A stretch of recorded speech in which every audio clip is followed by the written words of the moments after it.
Did you ever wonder why two different people doing the same job for an extended period of time end up with completely different results?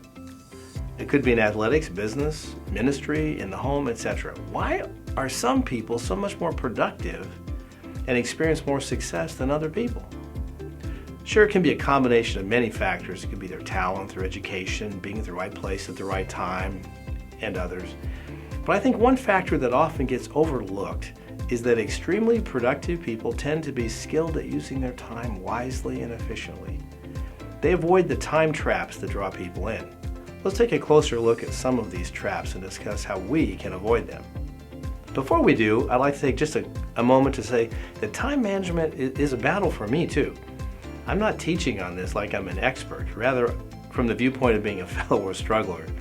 So if you're challenged by this, don't beat yourself up over the ways you maybe have spent time in the past. Rather, start fresh today. Where do you want to go from here? With that in mind, let's look at some of the traps we should all try to avoid. Number one, too much technology. TV, email, Facebook, Twitter, computer games. This is a huge time trap for many. Along the same lines, surfing the internet can be a big time waster too.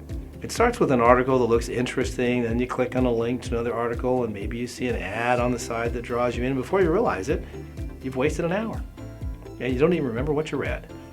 Number two, the good old smartphone. Now, this is a huge trap that's related to the first one we just talked about. It's a wonderful tool, but have you ever noticed how attached people are to their smartphones? Like Velcro. Walking down the sidewalk, they're on the phone. Sitting in a restaurant, they're on the phone. Riding in the car, they're on the phone. It's just crazy, really. Now they may be talking, texting, shopping, playing games, any number of things. Be intentional about the time you spend on your phone.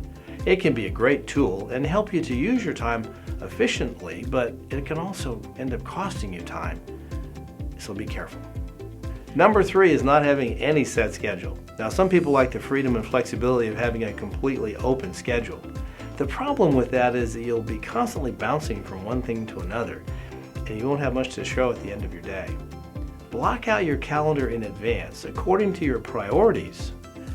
It will change as you go, but at least it gives you a place to start and a plan for moving forward each day.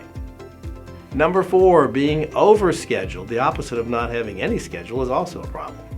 This usually involves underestimating how much time it's going to take to complete a project. And generally speaking, folks who are overscheduled tend to also be late almost everywhere they go. One thing throws them off schedule and boom, because they're booked so tightly, they can never catch up. Number five, saying yes to everything and everyone. People pleasers really struggle with this trap. They just can't say no, so they say yes to almost everything. Now, by doing this, you're really saying you don't have any priorities, and that's the problem. Learn to view saying no to something as an opportunity to say yes to something else that's probably more important, because you can't do everything. Number six, not being organized.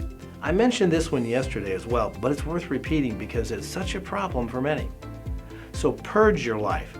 Purge your electronics, your home, your office. Most of us have stuff we really don't need and we rarely use.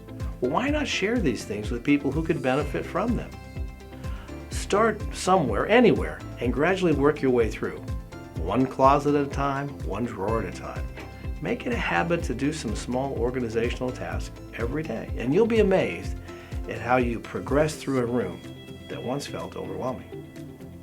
When we fall into one of these time traps, the important things generally don't get done. The projects that matter go unfinished, resulting in stress and frustration for us. Even worse, worry itself can consume a lot of our time.